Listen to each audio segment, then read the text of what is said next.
deep within the jungle. We're talking about a civilization discovered in the middle of a rainforest. Cryptic remains of a lost civilization, one that spanned a continent for more than 1,000 years. They definitely had attributes of the supernatural. They were the ancient Maya. Their rulers filled vast cities with sky-high pyramids, ornate palaces, and lavish plazas. They were masters of their environment. They were very resourceful in figuring out how to harness the energy, creating amazingly sophisticated works of art and engineering, and sustaining a civilization for 1,500 years. Then, after generations of prosperity and innovation, the ancient civilization collapsed, turning bustling cities into ghost towns to be reclaimed by Mother Nature.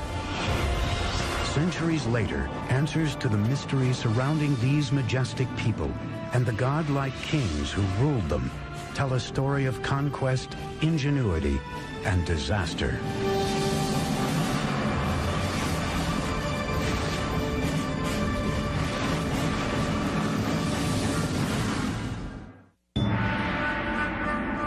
(869 AD), in the lowlands of the Guatemalan jungle, the Maya are becoming desperate. Food and clean water are dwindling. Thousands of people are starving. And malnutrition and disease are ravaging the population. The Maya no longer trust their divine rulers to appease their gods. Political turmoil plagues the kingdoms, and one by one, the great city-states are being abandoned.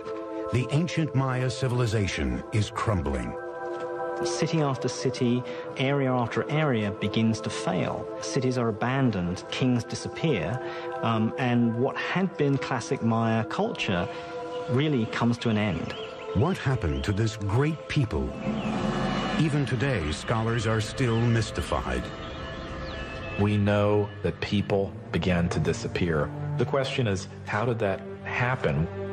The answer may lie in complex hieroglyphics known as the Maya Code. A hieroglyph is a complex way of conveying all the information that Maya people could think or express, and is the only example in the Americas of a complete, complex system of writing. Today, these cryptic symbols reveal a history of brutal warfare, larger-than-life rulers, and the rise and fall of an enigmatic people. Hi, I'm Peter Weller, and I'm standing on top of this beautiful temple deep in the rainforest of southern Mexico near the border of Guatemala, and this is the heart of the civilization of the ancient Maya. For years, archaeologists believed that the ancient Maya were peacefully separated into 40 or so independent city-states, each with their own dynasty of kings. For what we could tell, there seemed to be trade, communication, but there didn't seem to be any particular imperial aggression motivated by a thirst for land or power outside of a king's own territory. But in the last half-century, these theories are starting to fly in the face of a different story, because hieroglyphs like this one, the remnants of the ancient Maya's advanced writing system, are painting a whole new picture. The touchy-feely 1960s and New Age ideas of a gentle and loving people are being fast replaced by a much more complex reality of city-states, butting heads and bloody clashes. And now we have evidence that brutal battles and human sacrifice were fundamental components of life among the ancient Maya.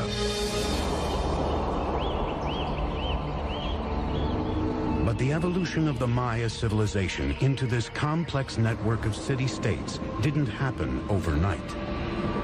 The Maya came into existence probably a couple of thousand years before Christ. By 500 BC, population was on the rise, and small communities were turning into the first major Maya sites located throughout Central America. Fully organized kingdoms were ruling the region by 250 AD, with mighty rulers at the helm. They had powerful rulers, they were in competition with each other, and sometimes this competition led to war.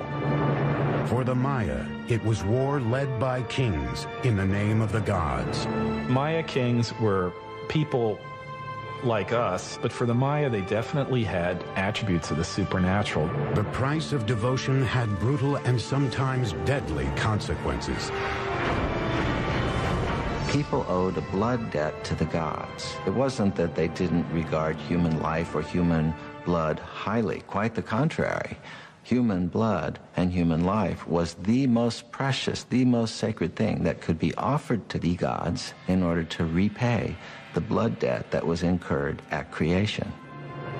Bloodletting and human sacrifice dominated the king's strategic thinking. They picked allies and attacked neighbors, all with an eye on appeasing their deities and staying autonomous.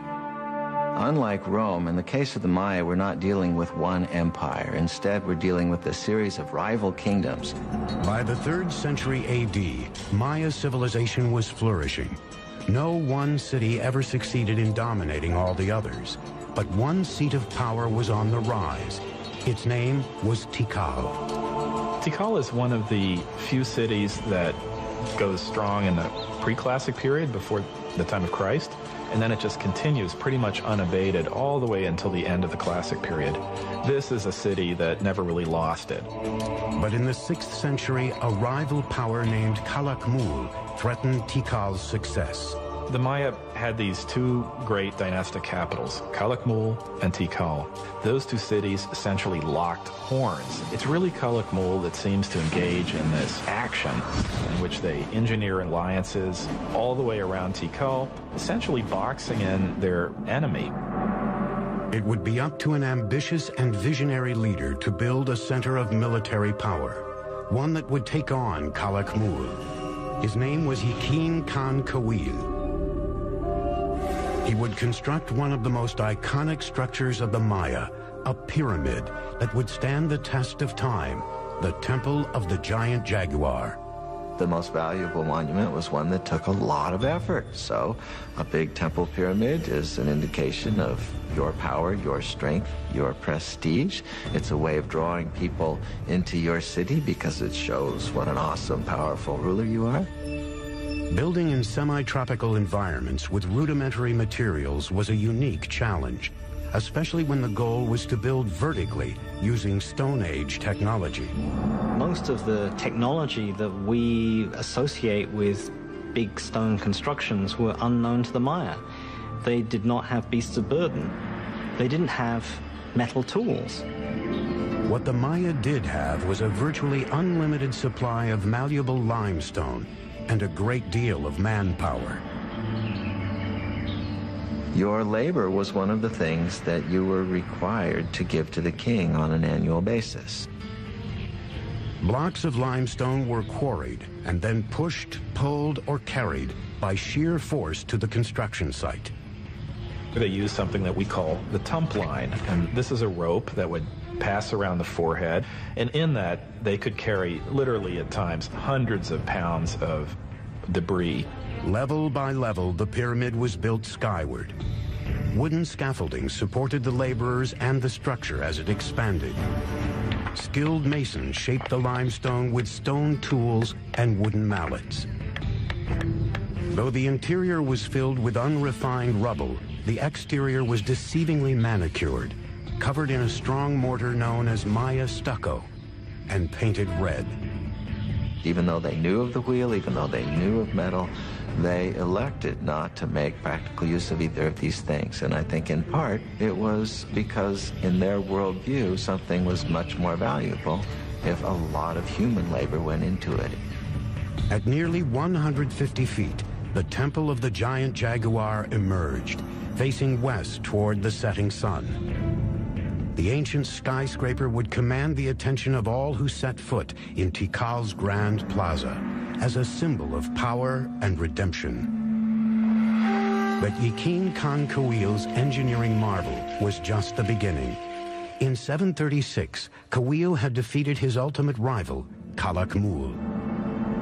Then, in 743 and 744, he attacked and eviscerated two critical Calakmul allies that surrounded Tikal, El Peru to the west and Naranjo to the east.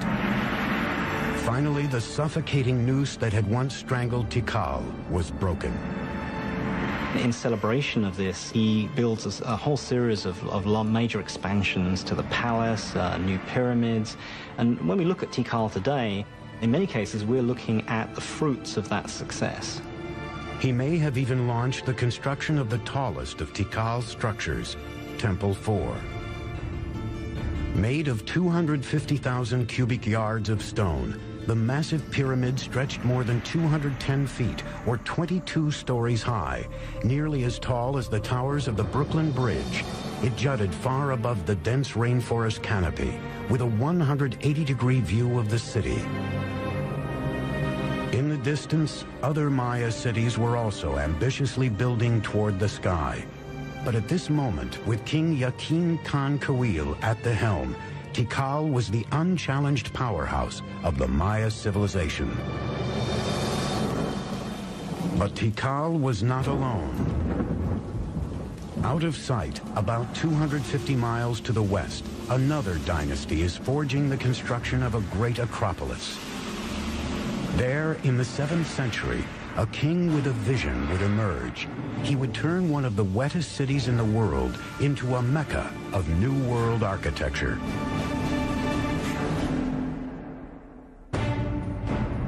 The view from the top of Temple 4 at Tikal was the backdrop for the Massassi temples in the movie Star Wars. 611 AD. On the outskirts of the Maya world in southeast Mexico, a city by the name of Palenque is on the ropes. It launches a last-ditch defense against regional powerhouse Calakmul. Palenque's forces are overwhelmed, and the king is killed with no male heir to the throne. Because Maya kings were thought to be divine lords, their lineage is key to survival. The end of a dynasty usually spelled disaster. Yet at this critical moment, one of the greatest building campaigns in Maya history was about to begin in Palenque, and the king behind it would remain unknown until the middle of the 20th century. In 1949, some of the questions regarding the mysterious dynasty of Palenque are answered when archaeologist Alberto Rusluye is excavating this 75-foot high temple, now called the Temple of the Inscriptions. Now, I'm in pretty good shape, but those guys had headdresses and big robes, obsidian knives and swords. I thought I'm in pretty good shape for an old guy anyway. But I don't know how they did it. And I don't know how Alberto Ruslier did it. But I still got a lot to go. And when he gets up into the sanctuary, he looks around. And he notices on the floor a row of holes covered with stone stoppers. And he figures out that these holes were made for ropes in order to pull up the slab, just like I'm on a trapdoor. So he pulls up the slab, this one exactly, and he follows a steep staircase filled with dirt and debris. He's never seen a Maya pyramid like this before, so his men start digging and digging and digging into the unknown. The wet stairs are very slippery from the moisture and time and the rain from the forest, and he finally gets down to a plateau. And he notices that the whole pathway doubles back and then continues, and he finds hidden doors, secret passageways, signs that a lot of thought and calculation went into building this structure. Finally, after 3 years, after 3 long years, he gets to the bottom of this 80-foot stairway, and there he sees a small corridor. And in the corridor is a stone box, and in the box are 6 skeletons, the remains of souls who were sacrificed to protect the person for whom this temple was built. But he still doesn't know who that person was. And then he finally sees a huge door, a massive triangular stone. So his men and he open it, and then they go in. And behind this huge triangular door is a vaulted crypt about 30 feet long and 23 feet high. And inside the crypt is this massive sarcophagus carved from one piece of limestone. And on top of this sarcophagus is this magnificent lid with these expertly carved images of a king Along this edge, by the way, which is covered with cinnabar, this red stuff, is poison to the touch to keep looters from coming in here and ruining it. And by the way, if the ancient Egyptians might have used this, we might have had more antiquities coming out of that country today. But along this edge is the image of a shield. And up in the sanctuary is another image of a shield. And the ancient Maya word for shield is pakal. So Alberto Rus had discovered the tomb of the most important Maya king, Pakal the Great. Pakal's ascension to the throne in 615 AD came during the most critical time for Palenque. With no direct heir, the elders of Palenque had turned to an outsider, a royal who lived outside the kingdom, named Lady Sakkuk. Now she returned to Palenque with her adolescent son, Pakal. The future of Palenque hung in the balance as the young boy was crowned king by his mother. He was just 12 years old. She sort of kept the throne warm for him for over 10 years while he was growing up. As the young king grew into adulthood, Pakal had to deify himself to legitimize his rule. He declared his mother to be the living embodiment of the first mother, who created humans and the gods.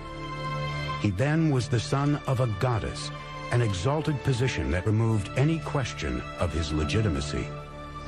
He was almost certainly a charismatic fellow. He had to have been. He had no power base. He had to do it almost on pure charisma and determination. As a Johnny-come-lately, as someone who needs to prove himself, he's going to be as splashy as possible. And so he constructs the most gaudy buildings imaginable. He's establishing all sorts of new architectural patterns. To authenticate his lineage, Pakal set off on a building spree to revitalize his battered kingdom.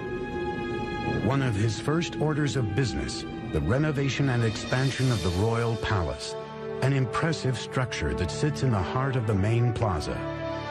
More than 70,000 square feet, the palace would become a maze of galleries, chambers, stairways, courtyards, and tunnels, and was designed to reflect his ideas of grandeur.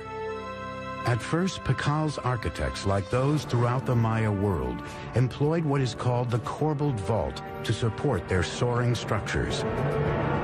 Now, this was a pretty straightforward structure where a series of lines of stones of ever-decreasing height are laid on top of each other.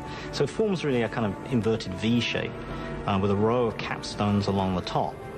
But the corbelled vault left something to be desired.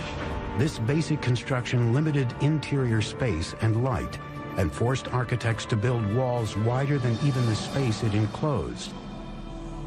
Driven by a determined king, Pakal's engineers now looked for solutions to this problem. What the Palenque designers succeeded in doing was lightening the weight. They produced sort of honeycomb structures on the top of these buildings. They could make their spans wider, area, more light could come in.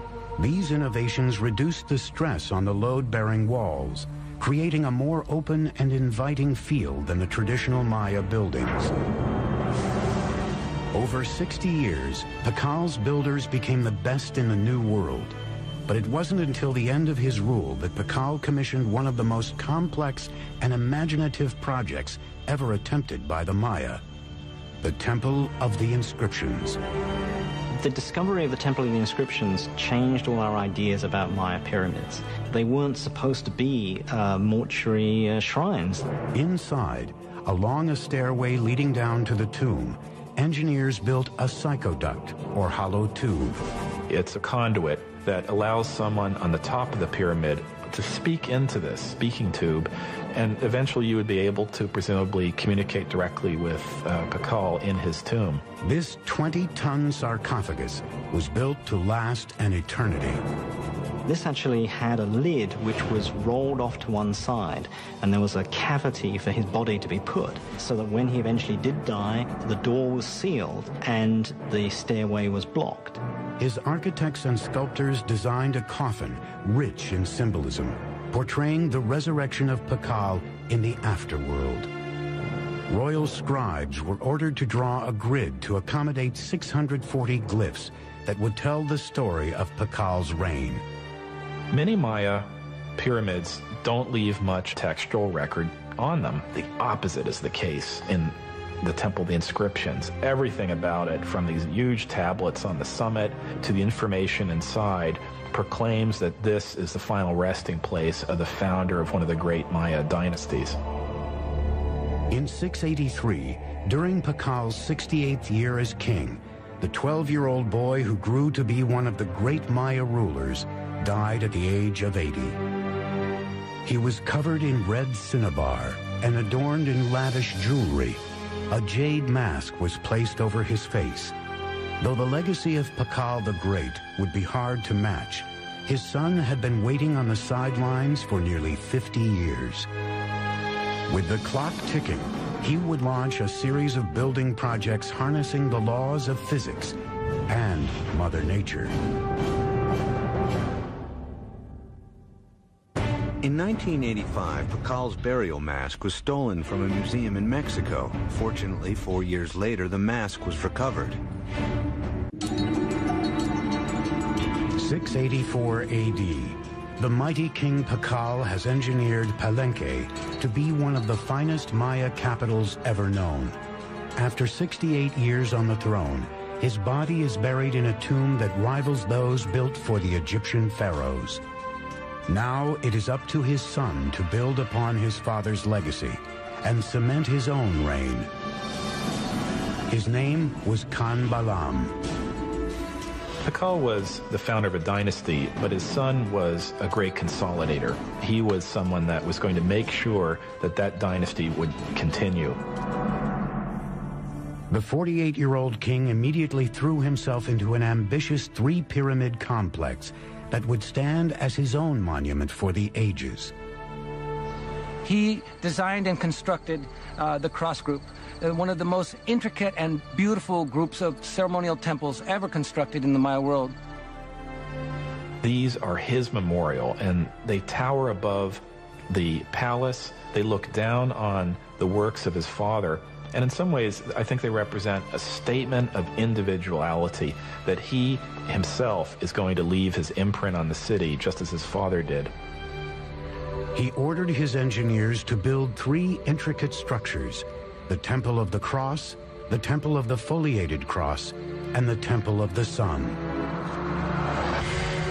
Khan Balam's engineers would take a giant leap forward, using sophisticated geometric calculations unsurpassed anywhere in the world, based on the Maya's creation of a complete number system.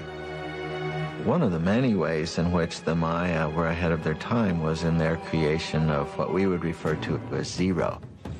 With a similar combination of a shell which represented zero or completion, and then a dot, number one, and then a 5. By just placing them in different positions, they were able to multiply, and reach incredible numbers. The Greeks and Romans were tremendous engineers, theologians, historians, and so forth, but were very limited by their mathematical system because they didn't have a zero. So here you have the irony that they were able to produce great public works, philosophy, and whatnot, but are really pretty lousy mathematicians compared to the Maya. Khan Balam's engineers' advanced mathematical observations may have included the discovery of proportions like the square roots of rectangles and something called the golden mean, a naturally occurring proportion that can be seen in animals, nature, and even the human body as 1 to 1.618. Measure a person from his head to his belly button, and then from his belly button to his feet. You get a proportion very close to 1 to 1.618, the golden mean. Some scholars believe this proportion has been appearing in structures for thousands of years at places like the pyramids of Giza in Egypt and the Parthenon in Greece. Da Vinci's Vitruvian Man is a study of this proportion, and some even say he painted the Mona Lisa using this ratio in her features. With nothing more than some sticks and a cord, Khan Balam's engineers may have been able to measure the square roots of rectangles. In the Temple of the Cross, these shapes would be used to mark the two main piers of the facade, the width of the medial doorway and the interior walls. The golden ratio can be seen in the rear chambers and the base of the structure, with the side wall as 1 and the back wall as 1.618. By using repeated squares and natural proportions in the Temple of the Cross, a beautifully calculated floor plan took shape, full of geometry, mythological history, and a king's own legacy. But not all engineering in Palenque was done with an eye on the afterlife. Palenque's engineers also had to focus on more practical needs. One of the names of Palenque is La Camha, which means place of great waters. We have 4 rivers running through Palenque year-round. We have dozens of springs. We have water everywhere. These riches came with challenges. Palenque was surrounded by steep hills, natural springs and creeks that carved their way through the base of the site, leaving only bits and pieces of flat, water-free land for building. Unlike most Maya cities, the problem facing Palenque wasn't how to store water for the dry season, it was how to deal with an overabundance of water. As you can see, everything is green here, it rains every day. So to meet this challenge, the city planners devised a unique way of diverting the pre-existing streams by building subterranean aqueducts that would channel the water underground, thus saving more land on top for cultivation. These tunnels were lined with limestone and they were covered with our old friend from Egypt and Greece, the corbelled vault. Series of protruding stones, one on top of the other, formed sort of an arch overhead. Now these ceilings were so sturdy, they could support the massive weight of Palenque's giant plazas overhead. So the people were walking along with the water rushing underneath them, being diverted away from the city, just like it is where I live today in New York City. What's even more impressive is that there are signs that Maya engineers may have figured out a way to create water pressure. They built water tunnels that ran through the rugged terrain into the city, often directed uphill. As they got closer to the main structures, the pipes got incrementally smaller. Like Roman fountains, the water pressure gained momentum as it coursed through increasingly narrower tunnels, eventually allowing for running water throughout Palenque's buildings. We have beautiful systems of sweat baths and swimming pools and aqueduct. In its day, it would have rivaled any of the Roman aqueduct systems. We don't see this use of water pressure anywhere else, and it doesn't appear again until the Spanish bring the technologies with them. Together, Khan Balam and his father Pakal ruled Palenque for nearly 100 years, pushing Maya engineering to a level never seen before. The future seemed bright for this city on the rise. But its years of glory are about to come to a sudden end. Something is happening in the Maya world that will cause the classic city-states to implode. The Maya had developed the concept of zero by the 4th century AD, but the Europeans wouldn't understand the concept until 800 years later. By the 8th century, Palenque, Tikal, and the other kingdoms of the Maya world were expanding across the continent. Tall pyramids, unparalleled city planning, and sumptuous royal palaces advertised the glory of the great kings.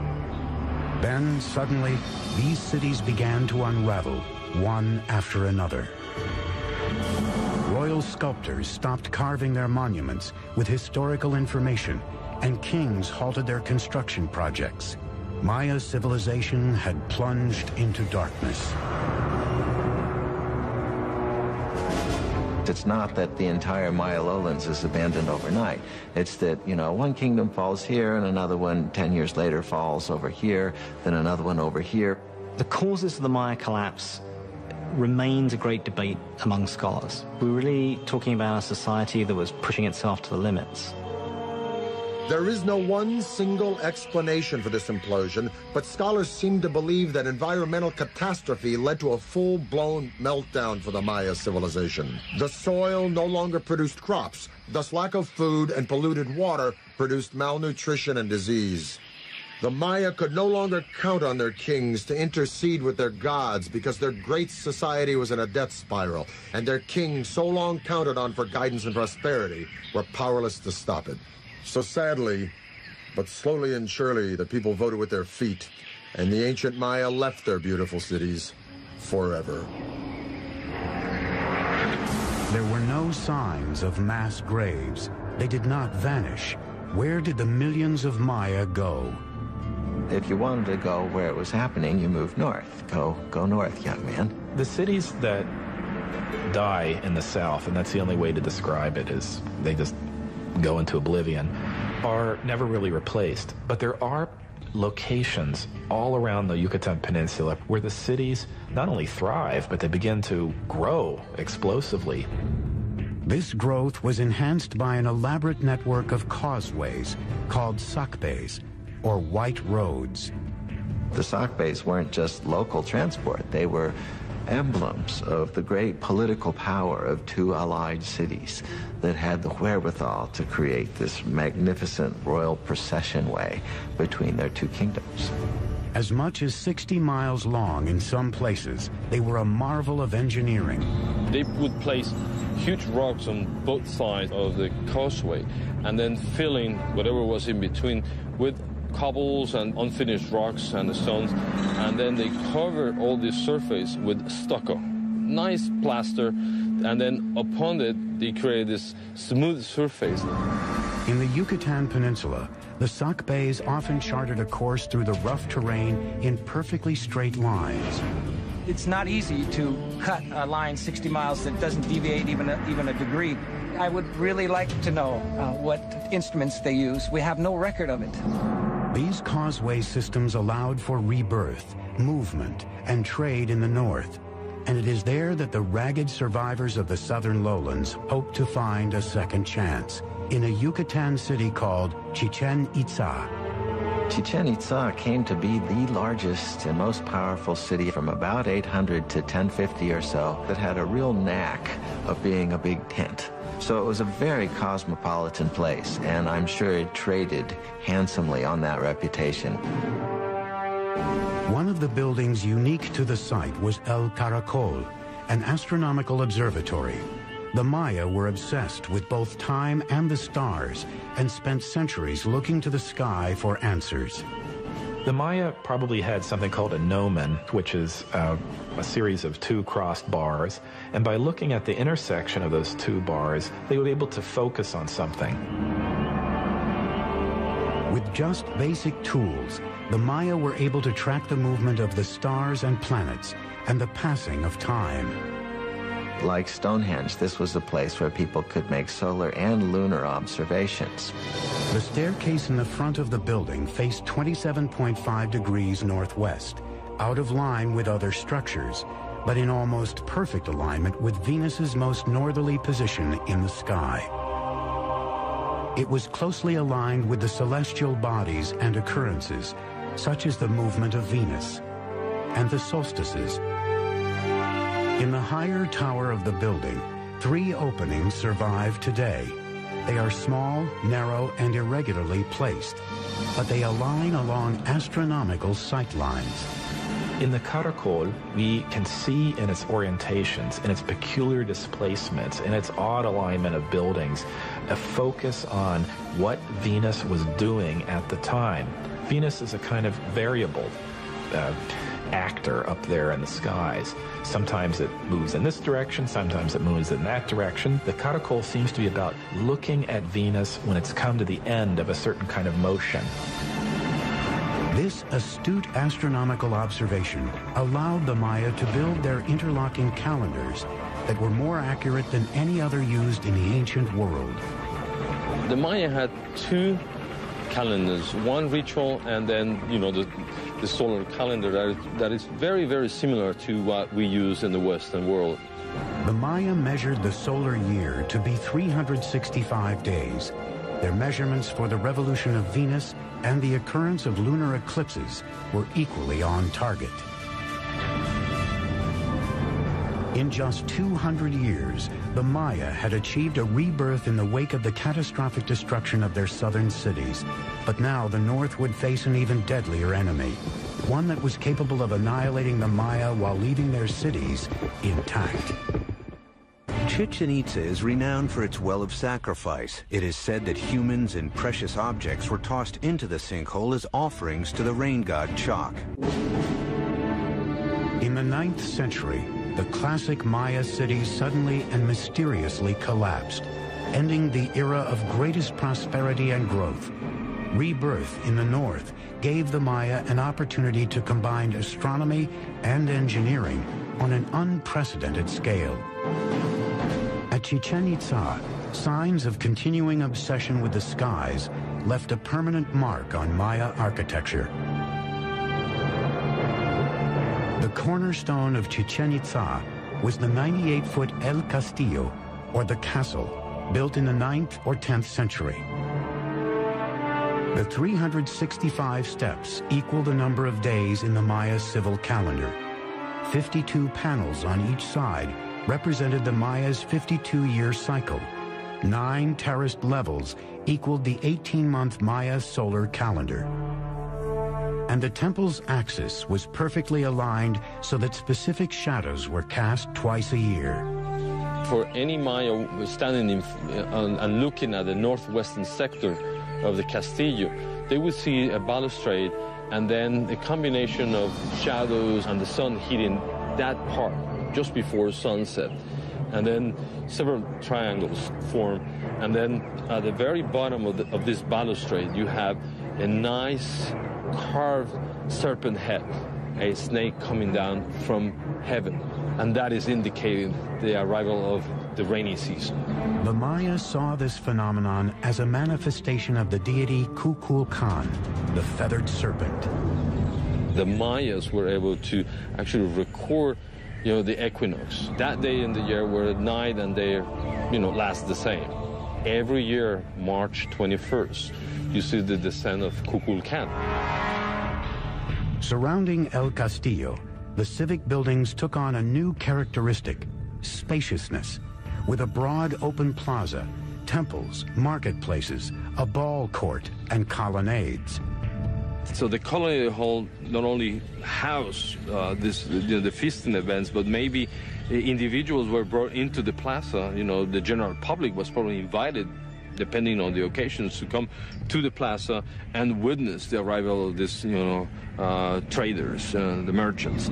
Greek or Roman in appearance, these round columns were used as a new type of structural support and were an architectural first in the Maya world. The benefit of a column is that it allows you to create flat roofs. You're not investing all of your energy in creating stone buildings that are going to be containing corbel vaults, which may or may not collapse. The columns were simple in design. Round drums were placed one on top of the other, filled with rubble in between.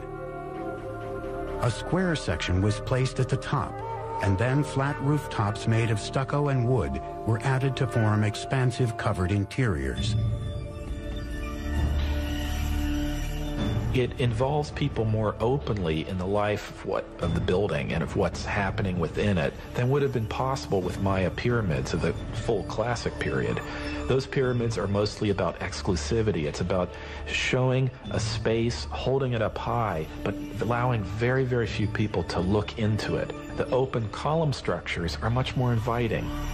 But the welcoming atmosphere didn't last long. After more than 200 years of domination over the Yucatan, Chichen Itza suffered a fate similar to its neighbors in the south. It mysteriously collapsed. When the Spanish arrived on the shores of the Yucatan Peninsula in 1517, every large cosmopolitan center of the Maya world had been abandoned.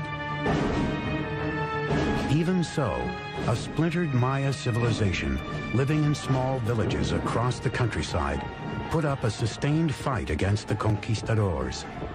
They proved difficult to conquer because rather than taking a king captive or an emperor, as they did with the Aztec, they had to conquer one village at a time. And once they moved on to the next village, there'd be one behind them that would then begin to rise in revolt. Maya warriors killed conquistadors by the thousands, but their weapons proved useless against a more potent enemy: disease. Within 100 years, 90% of the population of the New World was gone. The Maya who survived faced further persecution. Friar Diego de Landa had been sent from Spain to convert the Maya to Christianity, and he ruthlessly enforced his religious teachings.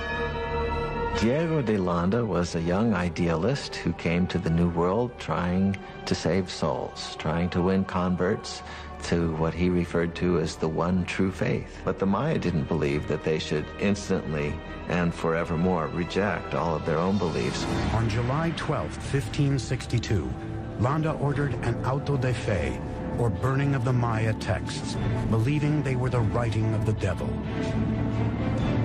This was the end of thousands of years of accumulated knowledge of Maya civilization, one of the great tragedies in human history. In a lucky twist of fate, 4 codices survived the inferno and wear and tear of time. By the 19th century, some of these books that happened to escape the clutches of these friars and their destructive urges began to make their way into public attention. Today, their survival story is just another mystery in the complex history of the Maya. The fact that they were able to sustain an urban civilization in the rainforest for 1,500 years through all sorts of logistical and other challenges is one that we should admire and one from which we can stand to learn a great deal.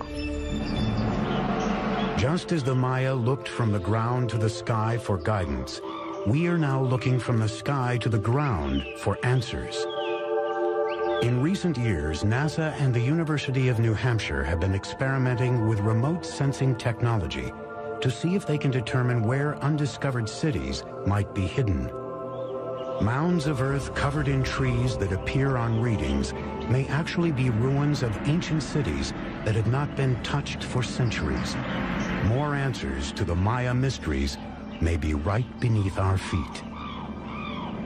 Maya archaeology is just beginning.